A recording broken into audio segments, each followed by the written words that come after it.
But it is something that it is anathema to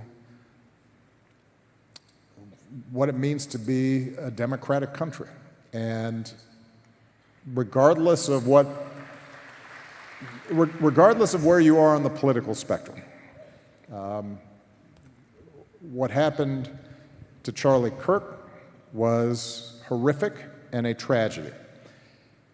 What happened, as you mentioned, to the state legislators in Minnesota, that is horrific. It is a tragedy. And there are no ifs, ands, or buts about it. The central premise of our democratic system is that we have to be able to disagree and have sometimes really contentious debates without resort to violence. And when it happens to some, but even if you think they're quote unquote on the other side of the argument, that's a threat to all of us. And we have to be clear and forthright in condemning it. Now, that doesn't mean that we can't have a debate about the ideas that people who were victims of political violence were promoting. And so I've noticed that there's been some confusion, I think, around this lately. And frankly, coming from the White House and some of the other positions of authority that suggest, even before we had determined who the perpetrator of this evil act was, that somehow we're going to identify an enemy. We're going to suggest that somehow that enemy was at fault, and we are then going to use that as a rationale for trying to silence discussion around who we are as a country and what direction we should go. And that's a mistake as well. And so, look, obviously I didn't know Charlie Kirk. I was generally aware of some of his ideas. I think those ideas were wrong.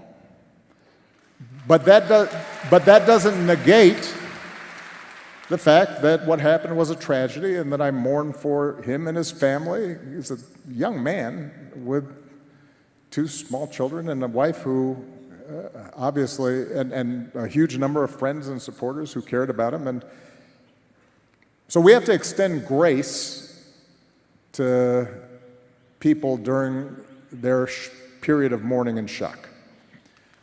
We can also, at the same time, say that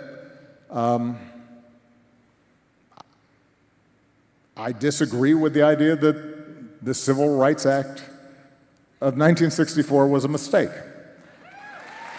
That's not me politicizing the issue. It's making an observation about who are we as a country. I can say that I disagree with the suggestion that my wife or Justice Jackson does not have adequate brain processing power. I can say that I disagree that Martin Luther King was awful.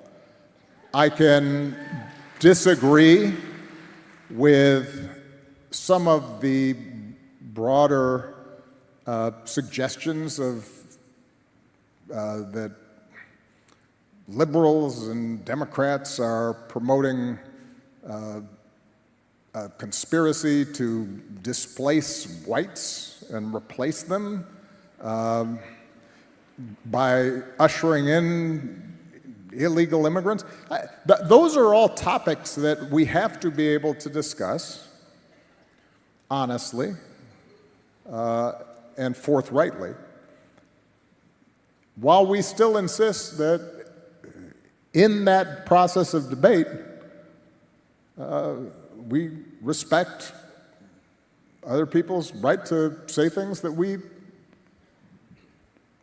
profoundly disagree with. That's how we should approach this. Now, the last point I'll make on this,